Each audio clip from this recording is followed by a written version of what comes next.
ഓം നമോ ഭഗവതേ വാസുദേവായ. ഓം ശ്രീ ഗുരുഭ്യോ നമഃ. ഗംഗയും അഷ്ടവസുക്കളും. കുഞ്ഞുങ്ങളെ, നിങ്ങൾക്ക് സ്വാഗതം. ഇനി മഹാഭാരതം കഥ തുടങ്ങുകയാണ്. മഹാഭാരതത്തിൻ്റെ ആമുഖം നിങ്ങൾ കേട്ടല്ലോ. എല്ലാ ശനിയാഴ്ചയും വൈകിട്ട് കഥകൾ ഓരോന്നായിട്ട് ഇടാമെന്നാണ് വിചാരിക്കുന്നത്. നിങ്ങൾ കേൾക്കുമല്ലോ. ഇനി കഥ തുടങ്ങാം. പുരുവംശത്തിലെ യയാതിയുടെയും പുരുവിൻ്റെയും ദുഷ്യന്തൻ്റെയും എല്ലാം കഥ ഞാൻ ഭാഗവത കഥയിൽ പറഞ്ഞിട്ടുണ്ട്. പുരുവംശം തൊട്ടുള്ള കഥകളാണ് ഇനി പറയുന്നത്. പുരുവംശത്തിലാണ് ദുഷ്യന്തൻ, ഭരതൻ, കുരു, പ്രദീപൻ, ശന്തനു എന്നീ മഹാരാജാക്കന്മാർ ഉണ്ടായത്. പ്രദീപൻ വളരെ കാലം രാജ്യം ഭരിച്ച ശേഷം ശന്തനുവിന് രാജ്യഭാരം നൽകിയിട്ട് പ്രദീപൻ വാനപ്രസ്ഥത്തിന് പോയി. ഇന്ദ്രന് തുല്യനായ ശന്തനു മഹാരാജാവ് ഒരു ദിവസം നായാട്ടിന് പോയി ഗംഗാതീരത്തെത്തി. അപ്പോൾ ദിവ്യാഭരണ ഭൂഷിതയായി പ്രശോഭിക്കുന്ന അതിസുന്ദരിയായ ഒരു യുവതിയെ കണ്ട് മോഹിച്ചു. അവളും രാജാവിനെ നോക്കി നിന്നു. രാജാവ് അവളുടെ അരികിലെത്തി. സുന്ദരിയായ നീ എൻ്റെ ഭാര്യയാകണമെന്ന് അപേക്ഷിച്ചു. അത് കേട്ട് അവൾ പുഞ്ചിരിച്ചുകൊണ്ട് പറഞ്ഞു, ഞാൻ അങ്ങയുടെ ഭാര്യയാകാം. പക്ഷേ ഞാൻ എന്ത് ചെയ്താലും, ശുഭമായാലും അശുഭമായാലും, ഞാൻ ചെയ്യുന്ന പ്രവൃത്തിയെ തടയരുത്, കടുത്ത വാക്കും പറയരുത്. അങ്ങനെയാണെങ്കിൽ ഞാൻ അങ്ങയോടൊത്ത് വരാം. എന്നെ എന്തിനെങ്കിലും തടയുകയോ അപ്രിയം ഭാവിക്കുകയോ ചെയ്താൽ ഞാൻ ഉടനെ അങ്ങയെ ഉപേക്ഷിച്ച് പോകും എന്നും പറഞ്ഞു. രാജാവ് അവൾ പറഞ്ഞതെല്ലാം സമ്മതിച്ച് അവളെ കൊട്ടാരത്തിൽ കൊണ്ടുവന്ന് പട്ടമഹിഷിയാക്കി കഴിഞ്ഞു. ആനന്ദം നിറഞ്ഞ മാസങ്ങളും വർഷങ്ങളും കഴിഞ്ഞത് അവർ അറിഞ്ഞതേയില്ല. അതിനിടയ്ക്ക് അവർക്ക് 8 പുത്രന്മാരുണ്ടായി. കുട്ടി ജനിച്ചാൽ ഉടനെ അവൾ ഓരോന്നിനെയും അപ്പപ്പോൾ ഗംഗാനദിയിൽ എറിഞ്ഞ് കൊന്നുകളയും. രാജാവിന് ഇത് വളരെയേറെ ദുഃഖമുണ്ടാക്കിയെങ്കിലും അവൾ തന്നെ വിട്ടു പിരിഞ്ഞു പോയാലോ എന്ന ഭയത്താൽ എതിർത്തൊന്നും പറഞ്ഞില്ല.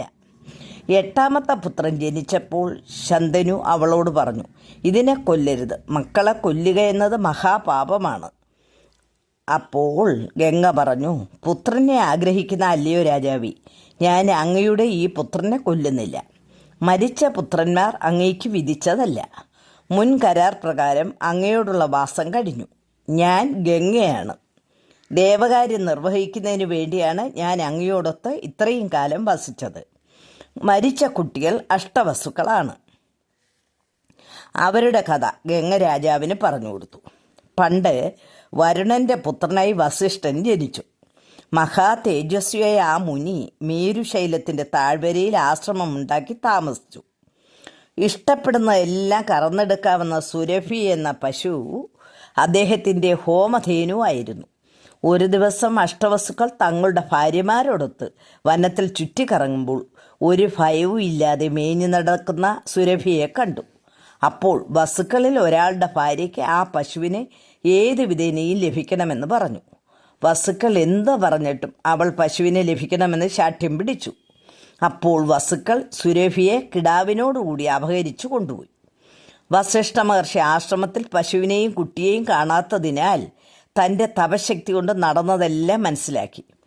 കോപം സഹിക്കവയ്യാതെ വസിഷ്ഠൻ, എൻ്റെ പശുവിനെ അപഹരിച്ച വസ്തുക്കൾ ഭൂമിയിൽ മനുഷ്യരായി പിറക്കട്ടെ എന്ന് ശപിച്ചു.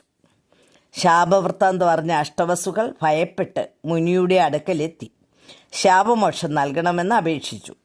ഒടുവിൽ മഹർഷി, 1 ആണ്ട് കൊണ്ട് നിങ്ങൾക്ക് ശാപമോക്ഷം ലഭിക്കുമെന്നും എന്നാൽ 8ാമത്തവനായ ദ്യോവ് എന്ന വസു മാത്രം ഭൂമിയിൽ വളരെ കാലം വസിക്കുമെന്നും പറഞ്ഞു. ആ ദ്യോവ് സർവധർമ്മജ്ഞനായി തീരുമെന്നും സർവശാസ്ത്ര വിശാരദനാകുമെന്നും പറഞ്ഞു. എന്നാൽ സ്ത്രീകളുടെ പ്രേരണയ്ക്ക് വിധേയനായി അധർമ്മം ചെയ്യുകയാൽ സ്ത്രീസുഖം ലഭിക്കാതെ പോകുമെന്നും പറഞ്ഞിട്ട് വസിഷ്ഠ മഹർഷി മറഞ്ഞു. അപ്പോൾ വസുക്കളെല്ലാം ഗംഗാദേവിയെ സമീപിച്ച് തങ്ങളുടെ അമ്മയാകണമെന്നും ജനിച്ചാൽ ഉടനെ ഞങ്ങളെ ഗംഗയിൽ കൊണ്ടുപോയി ഇടണമെന്നും പറഞ്ഞു. അങ്ങനെയാണ് ഗംഗ അഷ്ടവസുക്കളുടെ അമ്മയായതും കുട്ടികളെ ഗംഗയിൽ കൊണ്ടുപോയി ഇട്ടതെന്നും ഗംഗ പറഞ്ഞു. അങ്ങനെ വസുക്കൾ വസിഷ്ഠൻ്റെ ശാപത്തിൽ നിന്ന് മോചിതരായി.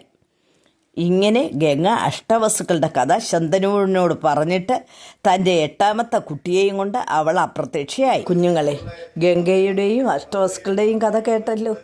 ഇനി നിർത്തട്ടെ, അടുത്ത കഥയുമായിട്ട് വരാം. ഹരി ഓം തത്സത്.